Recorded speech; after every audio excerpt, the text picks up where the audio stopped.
Dear students, inverse trigonometry function in the chapter രണ്ടാമത്തെ സെക്ഷനുള്ള type 3 നമ്മൾ ചെയ്തു കഴിഞ്ഞു.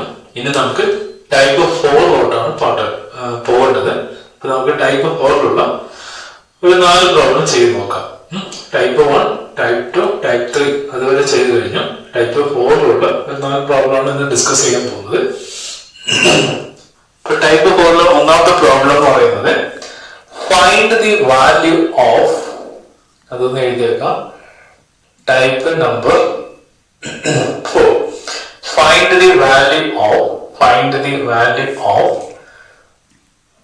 cos of sec inverse x plus cosec inverse x. Cos of sec inverse x plus cosec inverse x. ഇതിന്റെ value കണ്ടുപിടിക്കാം. നമുക്കറിയാം sec inverse x plus cosec inverse x അല്ലെങ്കിൽ sec inverse y plus ഈ രണ്ട് value same ആയിരിക്കണം എന്നൊരു കണ്ടീഷനേ ഉള്ളൂ. സീക്കും കൊസീക്കും ആണെങ്കിൽ cos of this value equal to pi by 2 ആണ്. അതൊരു ഫോർമുലയുണ്ട്. അവിടെ നിങ്ങൾ ശ്രദ്ധിക്കേണ്ട ഇത്രയേ ഉള്ളൂ. ഈ വേരിയബിളും സെയിം ആണെങ്കിൽ നമുക്ക് pi by 2 എടുക്കാം. അപ്പൊ cos pi by 2 എന്ന് പറയുമ്പോൾ അതിന്റെ വാല്യൂ എത്രയാണ് നോക്കാം. അപ്പൊ cos 0 എന്ന് പറയുന്നത് 1, cos pi by 2 ന്റെ വാല്യൂ നമുക്ക് എന്തായിട്ട് എടുക്കാം? 0 ആയിട്ട് എടുക്കാം. ഇതാണ് ഇതിന്റെ വാല്യൂ. ഇത്രേ ചെയ്യാനുള്ളൂ. അടുത്ത് അതിലുള്ള രണ്ടാമത്തെ question cot of tan inverse a plus cot inverse a. അപ്പൊ ഇവിടെ നോക്കാം, കോട്ടും ടാനും കണക്ട് ചെയ്തിട്ടുണ്ട്. ഈ വേരിയബിൾ എയും സെയിം ആണ്. അപ്പൊ നമുക്ക് ഇവിടെ എങ്ങനെയുണ്ട്? കോട്ട് ഓഫ് അതിന്റെ വാല്യൂ pi by 2 ആണ്. അപ്പൊ കോട്ട് pi by 2 അറിയുന്നവര് നേരത്തെ യൂസ് ചെയ്യാം. അല്ലാത്തവര് എന്ത് ചെയ്യാം? 1 by tan pi by 2 ആയിട്ട് എടുക്കാം. 1 by tan pi by 2 എന്ന് പറയുന്നത് ഇൻഫിനിറ്റി അല്ലെങ്കിൽ നോൺ ഡിഫൈൻഡ്. അപ്പൊ 1 by ഇൻഫിനിറ്റി ഡിനോമിനേറ്റർ ഇൻഫിനിറ്റി ആണെങ്കിൽ such a value will be 0 ആണ്. such a value 0 ആണ്. അടുത്ത് അതിലുള്ള മൂന്നാമത്തെ ക്വസ്റ്റ്യൻ എന്താണെന്ന് നോക്കാം. find the value of sin of pi by 3 minus sin inverse of minus 1 by 2. sin inverse of minus 1 by 2. ഇതാണ് ഇവിടെ കണ്ടുപിടിക്കുന്നത്. ഇവിടെ ഇൻവേഴ്സ് ഇല്ല, കാര്യം മനസ്സിലാക്കാം. pi by 3 minus sin inverse of minus 1 by 2. നമുക്കിത് ചെയ്യുന്ന മുന്നേ ആയിട്ട് sin inverse minus x equal to minus sin inverse x ആണ്. ഈ ഫോർമുല നമുക്കറിയാം. അപ്പൊ ഇവിടെ സബ്സ്റ്റിറ്റ്യൂട്ട് ചെയ്യുമ്പോൾ sin of pi by 3 minus ഈ മൈനസ് സൈൻ പുറത്തോട്ട് എടുക്കുമ്പോൾ എന്ത് വരും? ഒരു മൈനസ് പുറത്ത് വരും. അപ്പൊ sin inverse 1 by 2 വരും. sin inverse 1 by 2. അപ്പൊ sin of pi by 3 minus positive ആയി മാറും. sin inverse 1 by 2.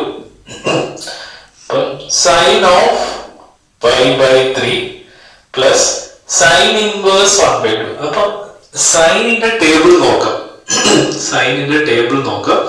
ആ സൈനിന്റെ ടേബിള് 1 by 2 വരുന്ന വാല്യൂ ഏതാന്ന് നോക്കാം. അപ്പൊ sin 0 ആണ്. sin 30 ഡിഗ്രി 1 by 2 ആണ്. sin 45 degree 1 by √2. sin 60 degree √3 by 2. Okay. അപ്പൊ sin 30 ഡിഗ്രി ആണ് 1 by 2. 30 ഡിഗ്രി എന്ന് വരുമ്പോൾ അതിന്റെ റേഡിയൽ മെഷർ എന്ന് പറയുന്നത് pi by 6 ആണ്. അപ്പൊ അത് ശ്രദ്ധിക്കാം, pi by 6. അപ്പൊ സൈൻ ഓഫ് സാധാരണ ചെയ്യുന്ന പോലെ സിംപ്ലിഫൈ ചെയ്യാം. അപ്പൊ ഒന്ന് എൽസിയം എടുക്കാം, അല്ലെങ്കിൽ ഡിനോമിനേറ്റർ സെയിം ആക്കാം, എന്താ വേണ്ട അതുപോലെ ചെയ്യാം. ചെയ്യുമ്പോൾ 3 pi പ്ലസ് pi by 6 എന്ന് വരും. Okay. 3 pi plus pi by 6 എന്ന രീതിയിൽ ഇത് കൺവേർട്ട് ചെയ്ത് പോകും. ഇനി നമുക്ക് എന്ത് ചെയ്യാം? സൈൻ ഓഫ് 4π/6 എന്ന് വരും. ആഡ് ചെയ്യുമ്പോൾ 4π/6 എന്ന് വരും. ഒന്നുകൂടി ചെയ്യുകയാണെങ്കിൽ 2 is a common factor. ഇപ്പൊ 2 ഇതിൽ കട്ട് ചെയ്യാം. അപ്പം 2π/3 എന്ന് വരും. നമുക്കൊരു 3π/2 ഒരു ചെറിയ വാല്യൂയിലേക്ക് കൺവേർട്ട് ചെയ്യണമെങ്കിൽ വാല്യൂ ഒന്നുകൂടി ചെക്ക് ചെയ്യാം. സൈൻ ഓഫ് ഇവിടെ π/3 ആണ്. പക്ഷെ ഞാൻ തിരിച്ചെഴുതിയ അവിടെയാണ് മാറ്റം വന്നത്. കാരണം ഇവിടെ ഈ ഒരു വാല്യൂ എന്തായാലും വരില്ല. അപ്പൊ ഇവിടെ മാറ്റി കൊടുക്കാം. മാറ്റി കൊടുക്കുമ്പോൾ 2π + π/6 എന്ന് വരും. അപ്പൊ ഇവിടെ എന്ത് വരും? 3π/6 എന്ന് വരും. So π/2 sin π/2 = 1. ഏതായാലും അതൊരു കറക്റ്റ് വാല്യൂ ആണ് വേണ്ടത്, അല്ലാതെ വേറെ വരില്ല. അപ്പൊ എന്തെങ്കിലും ഒന്നും കൂടി റീചെക്കിങ് നടത്താം. അപ്പൊ നമുക്ക് ആ തെറ്റ് എന്തായാലും കണ്ടുപിടിക്കാൻ വേണ്ടി പറ്റുന്നതാണ്. അതിനുള്ള 4ാമത്തെ പ്രോബ്ലം കൂടി നോക്കാം. ഇപ്പൊ 4ാമത്തെ പ്രോബ്ലം എന്ന് പറയുന്നത് find the value of tan inverse √3 minus cot inverse minus √3. Cot inverse minus √3. Tan inverse √3 minus cot inverse minus √3 എന്ന രീതിയിലോട്ട് ഇപ്പൊ ഇത് മാറിയിട്ടുണ്ട്. അപ്പൊ ഇത് നമുക്ക് നോക്കാം. ഇതൊന്നും ചെയ്യാനില്ല, ഇതിനുള്ളത് നമുക്ക് കൊടുക്കാം. എങ്ങനെ കൊടുക്കാം? cot inverse minus x എന്ന് പറയുന്നത് π minus cot inverse x ആണ്. π minus cot inverse x ആണ്. അപ്പൊ ഇതിന് പകരം ഇവിടെ സബ്സ്റ്റിറ്റ്യൂട്ട് ചെയ്യും. tan inverse √3. tan inverse √3. അപ്പൊ ഇവിടെ കൊടുക്കുമ്പോൾ ശ്രദ്ധിക്കേണ്ടത് ഈ മൈനസ് സൈൻ ഉണ്ട്. അപ്പൊ മൈനസ് ഓഫ് എടുക്കണം, ഒരു ബ്രാക്കറ്റ് കൊടുക്കുക. π minus cot inverse √3. π minus cot inverse √3 വരും. ഇനി മൈനസ് കൊടുക്കുമ്പോൾ tan inverse √3 minus π plus cot inverse √3 വരും.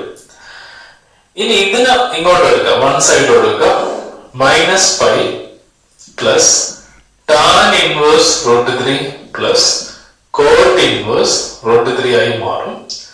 So minus π plus tan inverse √3. ഇതിനെ മാറ്റണമെന്നില്ല, കാരണം നമുക്ക് അവിടെ നിന്ന് റിസൾട്ടിലോട്ട് 10 ചെയ്യാനുള്ള സാധ്യതയുണ്ട്. അതായത് ഇതിന്റെ ബ്രാക്കറ്റ് കൊടുത്താൽ മതി. ഇത് tan ഇൻവേഴ്സ്, ഇത് കോട്ട് ഇൻവേഴ്സ് ആണ്. ഇത് √3, ഇത് √3 ആണ്. അപ്പൊ ഒരേ എലമെന്റ് ആയതുകൊണ്ട്, ഒരേ എലമെന്റ് ആണെങ്കിൽ നമുക്ക് എന്താ പറയാം, π/2 എന്ന് പറയാം. So minus π plus π/2 that equal to cross multiply minus 2π plus π/2 that equal to minus π/2. അപ്പൊ ഇത് എങ്ങനെ വരും എന്നുള്ള കാര്യം മനസ്സിലാക്കുക. ഇതാണ് ആൻസർ.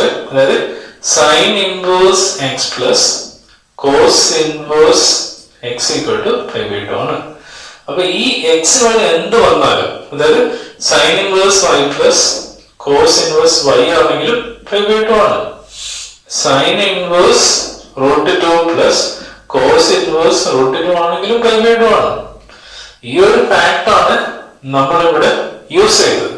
ഇവിടെ tan ഇൻവേഴ്സ് √3 കോട്ട് ഇൻവേഴ്സ് √3 ആണെങ്കിൽ π/2, സീക്ക് ഇൻവേഴ്സ് അത് √3 പ്ലസ് കോസീക്ക് ഇൻവേഴ്സ് √3 ആണെങ്കിലും π/2 ആണ്.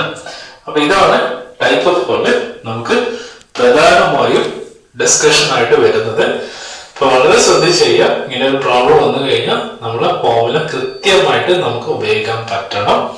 അപ്പൊ അത് മനസ്സിലാക്കിക്കൊണ്ട് ചെയ്യുകയാണെങ്കിൽ പെട്ടെന്ന് ചെയ്യാൻ പറ്റും. ഈ ക്വസ്റ്റ്യൻ പാറ്റേൺ എന്ന് പറയുന്നത് പ്രൂവ് ദാറ്റോ ഷോ ദാറ്റോ അല്ല, ഫൈൻഡ് ദി വാല്യൂ. അപ്പൊ ക്വസ്റ്റ്യൻ ആൻസർ ഒന്നുമല്ല, നമ്മൾ മനസ്സിലാക്കിക്കൊണ്ട് കൃത്യമായിട്ട് ഫോർമുല വെച്ച് ചെയ്യാൻ പറ്റണം. ഇത്രയും പറഞ്ഞുകൊണ്ട് നമുക്ക് വീണ്ടും വൈൻഡപ്പ് ചെയ്യാം. ഓക്കെ.